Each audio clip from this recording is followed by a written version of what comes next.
They had, according to the harbourmaster's log, roughly 4 hours to make a different choice. The Morning Star sat at anchor in Seward's Harbour on the morning of September 10th, 1899, her holds loaded with canned salmon, mining equipment, and mail bags bound for Nome. Captain Edward Garrett had made this run 17 times before.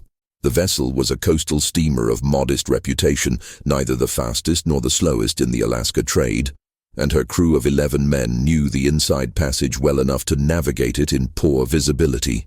They were scheduled to depart at dawn, but a delay in loading the last of the cargo meant they remained tied to the dock through breakfast and into the late morning.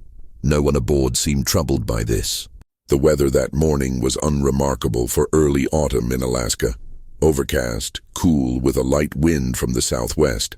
The barometer, as noted in the ship's log, stood at 29.9 inches and holding steady. Garrett had consulted with the harbourmaster at 8 o'clock and received no warnings. The forecast, such as it was in that era before organized meteorological services in the territory, suggested rain, but nothing severe. A fisherman who had come in from the outer waters reported choppy seas, but nothing a steamer couldn't handle. The passengers, 3 mining engineers, a territorial surveyor, 2 prospectors, and a Methodist missionary returning to his station, occupied themselves in the small salon or stood on deck watching the dock workers. One of them, a man named Thomas Whitley, later wrote in a letter found among his effects that the delay felt almost pleasant, a chance to stand on solid ground a little longer before the rolling passage north.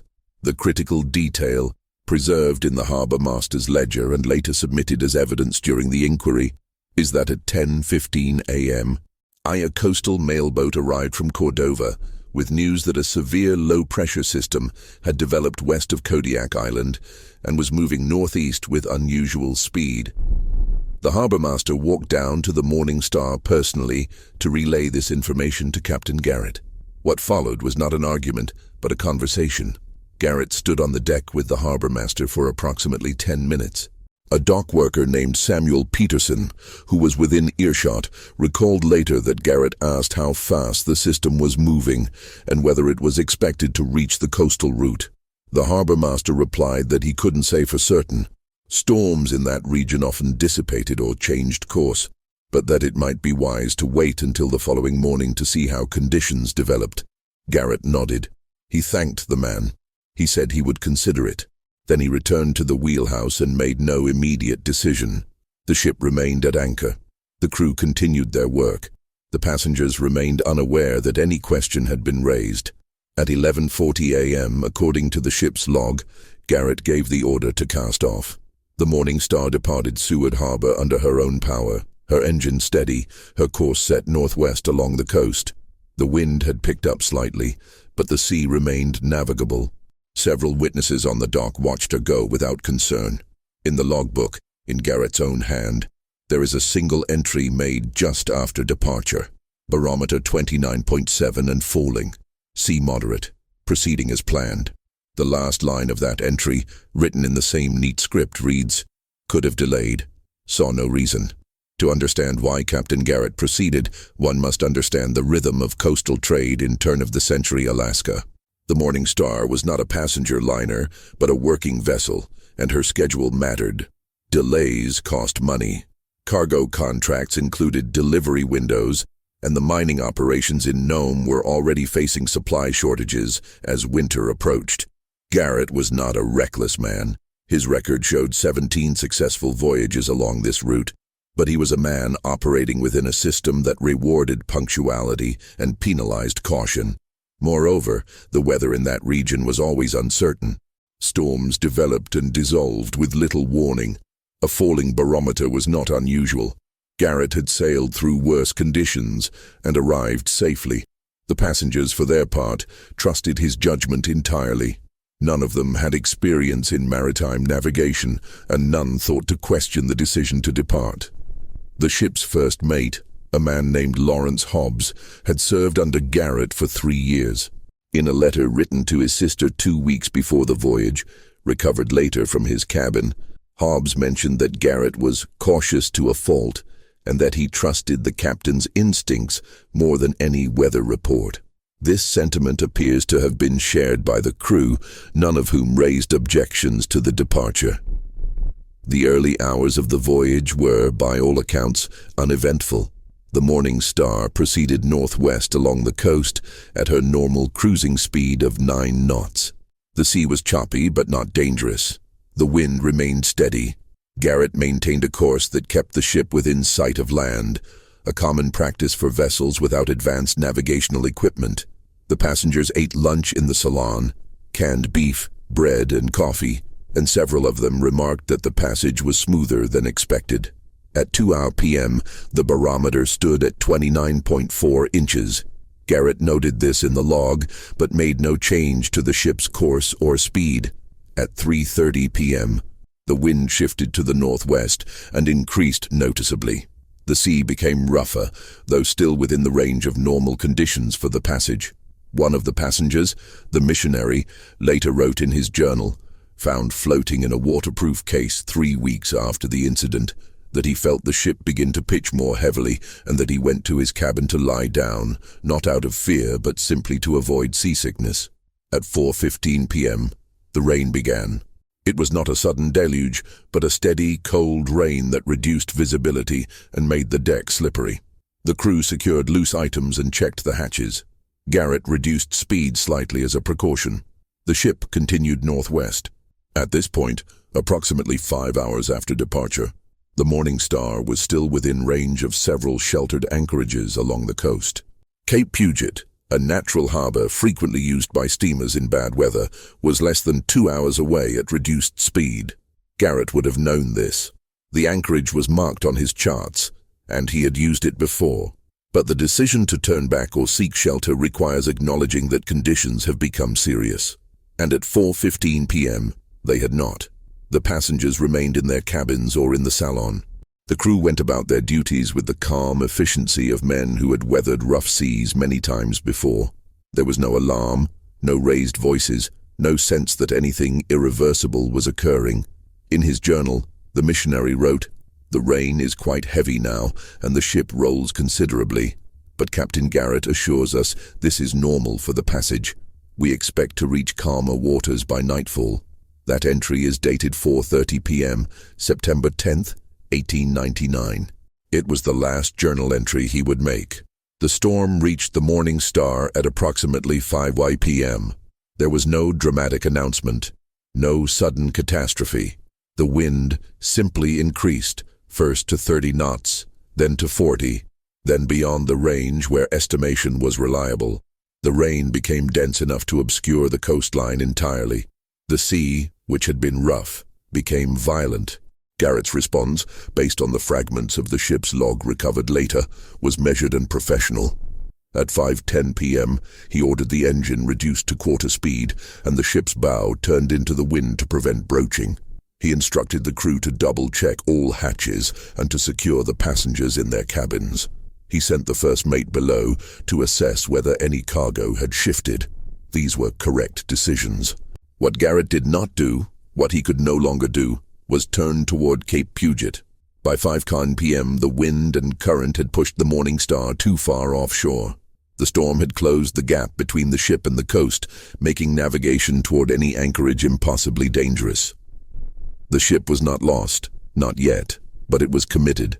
Garrett had no choice but to ride out the storm in open water and hope the engine held.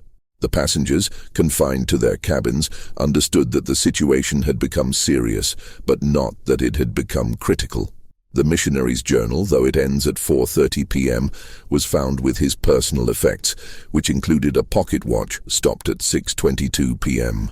This suggests he remained in his cabin throughout the worst of the storm, perhaps believing that the ship would endure as it had before. The crew, by contrast, knew. Hobbs, the first mate, returned to the wheelhouse at 5:45 p.m. and reported that the cargo in the forward hold had shifted slightly, but that the hatches were secure. According to the testimony of a crew member who survived, a young deckhand named Peter Larson, one of only 2 survivors pulled from the water 3 days later, Hobbs and Garrett exchanged a brief conversation in which Hobbs asked whether they should attempt to reach the coast. Garrett's response, as Larson recalled it, was, "Too late for that now. There was no panic in his voice, no anger, simply a statement of fact. The ship's engine failed at 6:40 p.m.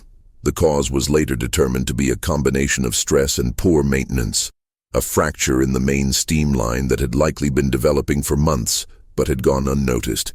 The engine did not explode, it simply stopped. The ship, without power, began to drift broadside to the waves. Garrett ordered the crew to deploy the sea anchor, a canvas drogue designed to keep the bow pointed into the wind, but the device either failed to deploy properly or was torn away by the force of the sea. The ship began to roll heavily. At 7:10 p.m., according to Larson's later testimony, Garrett gave the order to abandon ship. This, too, was done calmly. The lifeboats were uncovered and prepared. The passengers were brought on deck and fitted with life vests. Garrett instructed the crew to load the boats in an orderly fashion, women and passengers first, though there were no women aboard. The first lifeboat was launched at approximately 7:20 p.m. It capsized within 30 seconds. The second lifeboat was launched 5 minutes later. It remained upright long enough for 6 men to board, then was swept away into the darkness. Larson was among them. He would later say that he never saw the Morning Star again after that moment, though he heard the ship's whistle blow once, a long, mournful note sometime around 8 p.m. The ship herself went down at approximately 8:30 p.m., though this is an estimate based on the testimony of survivors and the later discovery of wreckage. She did not break apart or explode. She simply filled with water and sank, bow first, into the North Pacific. Of the 20 men aboard, 11 crew and 9 passengers, only 2 survived. Peter Larson and another deckhand, whose name was recorded as John Milliken, were found clinging to debris 3 days later by a fishing vessel that had been searching the area. Both men were suffering from severe hypothermia and exposure.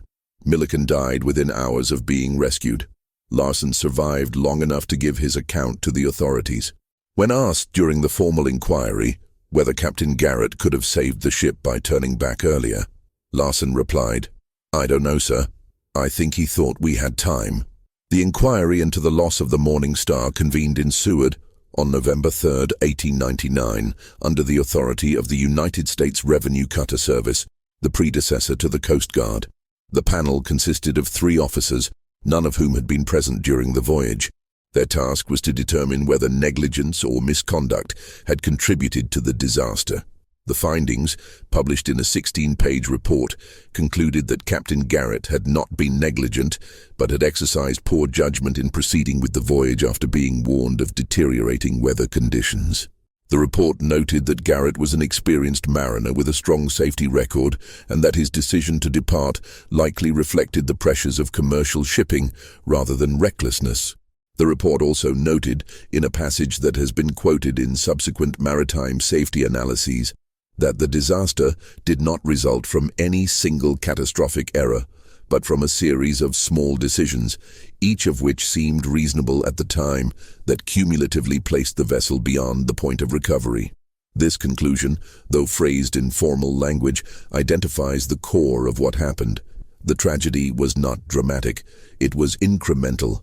The harbourmaster, when questioned, stated that he had informed Garrett of the storm, but had not ordered him to remain in port because the weather at the time of departure had been within acceptable limits. He expressed regret that he had not been more forceful in his recommendation, but stated that he did not believe Garrett would have heeded a stronger warning. He was a man who trusted his own judgment, the harbourmaster said, and his judgment had always been sound before.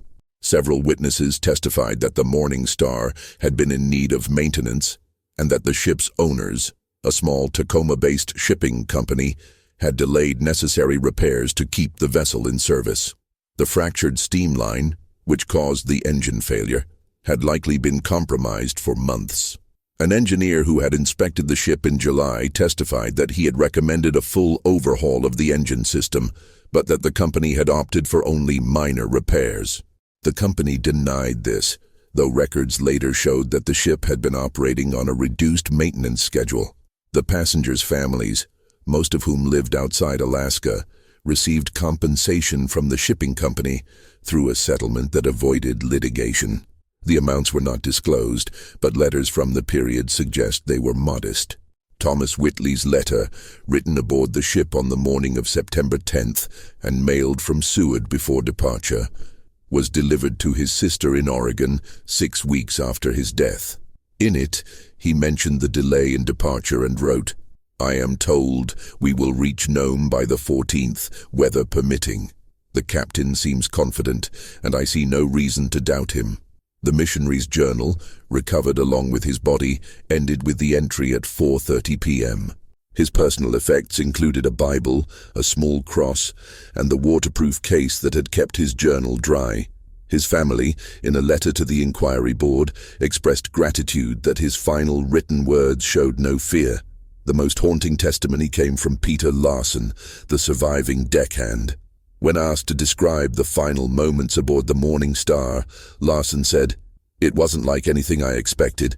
There was no shouting, no fighting for the boats. The captain kept giving orders, and we kept following them. I think we all believed right up until the end that we would make it through. Even when we went into the water, I thought someone would come for us. It didn't feel real until hours later, when I was alone in the dark." He paused, then added, "I think if we'd turned back earlier, we would have been fine, but no one thought we needed to. It just felt like another rough day." The disaster of the Morning Star occupies a small place in the history of Alaskan maritime tragedies. It was not the deadliest, nor the most dramatic. Larger ships have been lost in worse storms, and many of those losses have generated more extensive historical documentation. The Morning Star is remembered primarily in regional histories and in the archives of maritime safety studies, where it serves as an example of a particular kind of failure, not the failure of equipment or seamanship, but the failure of timing. What makes this case worth revisiting is not what happened, but when it happened. At 10:15 a.m. on September 10, 1899, Captain Garrett had time. He could have delayed the voyage by 1 day, perhaps 2, and allowed the storm to pass. The cargo would have arrived late, but the ship and her passengers would have arrived safely. The decision would have been inconvenient, possibly costly, but entirely survivable. At 11:40 a.m., when the Morning Star departed Seward Harbor, Garrett still had time, though less of it. He could have monitored the weather closely and turned back within the first few hours if conditions worsened. The window for retreat was narrowing, but it had not yet closed. By 4:15 p.m., when the rain began, the window was closing rapidly. Cape Puget was still reachable, but only if Garrett acknowledged that the voyage had become dangerous and acted immediately. By 5 p.m., when the storm arrived in full force, there was no more time. The ship was committed, and all subsequent decisions were reactions to a situation that could no longer be avoided. The tragedy, in other words, was not caused by a single moment of crisis, but by a series of moments in which crisis still seemed avoidable. This is the pattern that defines many historical disasters of this type.